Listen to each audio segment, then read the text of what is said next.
Bismillahirrahmanirrahim. Assalamualaikum warahmatullahi wabarakatuh. Nama saya Khairunisa binti Azmin, nombor metrik A177463.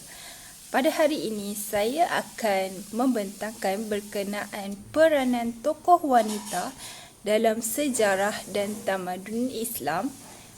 Dan tokoh pilihan saya adalah Lubna dari Cordova. Sekitar abad ke-10, terdapat seorang tokoh wanita yang memainkan peranan penting dalam sejarah dan tamadun Islam. Antaranya ialah Lubna dari Cordova. Lubna merupakan tokoh wanita Cordova yang disanjung tinggi kerana sumbangan dan bakatnya dalam bidang sastra, penulisan dan juga matematik. Beliau merupakan seorang wanita asli dari Al-Andalus dan dibesarkan dalam persekitaran istana Bani Umayyah, iaitu pada pemerintahan Khalifah Abdul Rahman III. Tokoh wanita merupakan wanita Al-Andalus yang berpendidikan, dikategorikan sebagai ulama, intelektual, pengamal sains dan selebihnya terlibat dalam perkembangan sejarah dan tamadun Islam kerana hubungan mereka dengan beberapa keluarga ternama. Penlibatan mereka sangat terkenal dalam aktiviti seperti puisi, sastrawan, setiausaha, penyalin manuskrip, ahli tata bahasa, arif dalam ilmu fiqh, sejarah dan lain-lain. Peranan wanita dalam kegiatan intelektual di Al-Andalus. Kemajuan pembangunan intelektual di Al-Andalus telah memberi peluang kepada semua rakyatnya, termasuk wanita, untuk menimba ilmu pengetahuan. Antara wanita intelektual yang muncul di Al-Andalus ialah Fatimah binti Yahya bin Yusuf Al-Maghami yang terpelajar dalam bidang agama. Beliau telah menghabiskan seluruh hidupnya mengajar apa yang beliau tahu kepada semua golongan, sama ada lelaki atau wanita, dan telah tercatat bahawa ulama lelaki sering berbincang dengannya. Selain itu, seorang lagi wanita Al-Andalus yang terkenal iaitu hamba Khalifah Al-Hakam II, iaitu Lubna. Lubna yang menetap di istana Khalifah Al-Hakam II juga merupakan seorang ulama dalam bahasa Arab dan ilmu al-hisab, iaitu matematik. Lubna asalnya adalah seorang hamba Al-Andalus yang tidak memiliki banyak waktu untuk belajar kerana sebahagian besar waktunya digunakan untuk melaksanakan kewajibannya sebagai hamba. Beliau lahir pada abad ke-10 dan meninggal dunia pada tahun 984 dan tidak diketahui penyebab kepada kematiannya. Namun disebabkan Lubna memiliki kecerdasan dan hal ini diketahui oleh Khalifah Al-Hakam II, maka Lubna dibebaskan oleh Khalifah Al-Hakam II dan ayahnya dengan tujuan agar kecerdasan dan kepakarannya tersebut dapat disalurkan pada tempatnya untuk pembangunan kerajaan.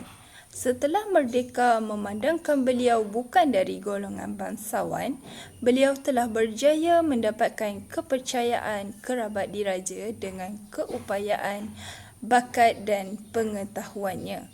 Lubna telah dilantik menjadi setiausaha dan kerani di istana. Selepas itu, beliau telah menyandang jawatan penting sebagai ketua perpustakaan. Dalam tempoh ini, Lubna berjaya mendapatkan koleksi buku sehingga 500,000 buku. Jadi, mari kita lihat keilmuan dan ketokohan Lubna. Kecakapan beliau dalam penulisan dan kebahasaan menjadikan beliau diangkat sebagai salah seorang setiausaha Khalifah Abdul Rahman III. Setelah Khalifah Abdul Rahman III meninggal dunia, Khalifah Al-Hakam II menggantikan tugas ayahnya. Lalu Khalifah melantik Lubna sebagai seorang setiausaha di Mahkamah Agung Kota Cordova. Lubna adalah seorang hamba yang berkebolehan dan luar biasa kerana syarat yang diperlukan untuk menjadi seorang setiausaha tidak mudah kerana ia perlu mempunyai kemahiran menulis dan menguasai perihal berkaitan pentadbiran serta kefahaman berkenaan hal berkait hukum. Selain itu, Lubna juga dikenali dengan keindahan tulisan khatnya, kemahiran bidang kesusasteraan, bahasa dan syair, kepakarannya dalam matematik serta kebijaksanaannya sebagai penterjemah dan penguasaannya terhadap banyak ilmu.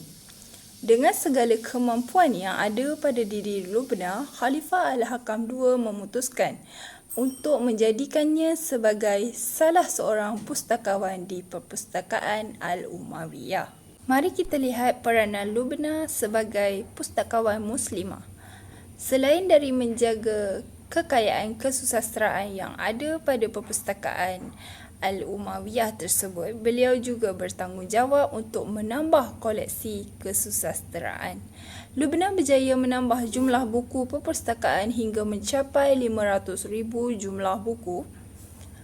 Sumbangan beliau dalam bidang penulisan iaitu Lubna adalah seorang setiausaha dan pustakawan Khalifah Al-Hakam II yang mahir dan serba berkebolehan. Lubna banyak menulis karya-karya keilmuan Islam berkenaan fiqh, hadis, sastra dan juga khat. Kebolehannya tidak boleh diragukan lagi apabila beliau banyak menterjemah buku-buku dari penjuru timur seperti Kairo, Damsyik, Baghdad dan sebagainya. Lubna juga turut menyalin naskah-naskah kuno iaitu naskah lama untuk dijadikan koleksi dan simpanan di Perpustakaan Madinah Az-Zahra. Sumbangan Lubna dalam bidang matematik, Lubna merupakan seorang ahli matematik yang sangat terkenal pada zaman pemerintahan Khalifah Al-Hakam II. Seterusnya, Lubna dikenali sebagai salah seorang ahli matematik terhebat dan mengajar kanak-kanak matematik. Lubna juga memiliki keupayaan untuk menyelesaikan masalah geometri dan algebra yang paling rumit yang diketahui pada zamannya. Antaranya adalah kaedah perkiraan menggunakan simbol-simbol atau lambang-lambang algebra, bahasa dan banyak lagi. Sumbangan Lubna dalam bidang sastra, Lubna terkenal sebagai penyair yang sangat fasih serta aktif, menjadi penulis buku yang banyak menghasilkan karya. Sebagai seorang penulis, Lubna sempat menambahkan beberapa buah karya ilmu bahasa dan sastranya untuk dimasukkan ke dalam koleksi perpustakaan Diraja Cordova. Beliau turut menterjemahkan teks sejarah Yunani yang amat penting. Peranan utama Lubna dalam pemerintahan Istana Al-Andalus adalah berperanan sebagai setiausaha dan merupakan penulis peribadi Khalifah dan juga anaknya iaitu Al-Hakam II. Beliau sangat aktif dan mahir dalam kegiatan penulisan sastra walaupun sudah lanjut usia. Lubna bertanggungjawab menyalin dan menterjemah buku sastra.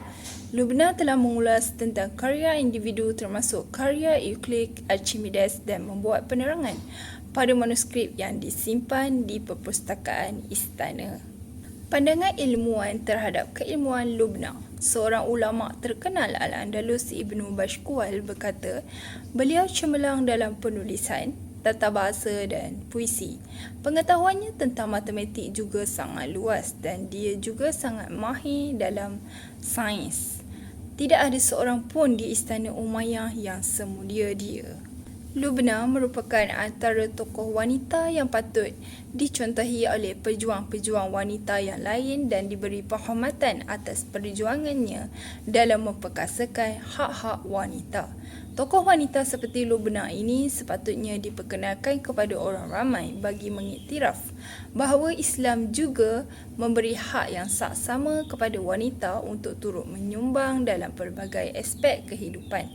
Sumbangan Sumbangan dan peranan Lubna dalam perkembangan sejarah dan juga tamadun Islam sangat besar dan memberi kesan yang positif terhadap pembangunan kerajaan Bani Umayyah. Secara kesimpulannya, perkembangan Islam di Al-Andalus mengalami kemajuan yang sangat pesat dalam ilmu pengetahuan dan mencapai puncak kegemilangannya pada pemerintahan Khalifah Abdul Rahman III. Pada zaman ini, berkembangnya pendidikan dan ilmu pengetahuan Islam yang melahirkan tokoh-tokoh wanita dan ilmuwan Muslim Al-Andalus yang beberapa karyanya menjadi rujukan utama dalam perkembangan ilmu pengetahuan pada masa sekarang.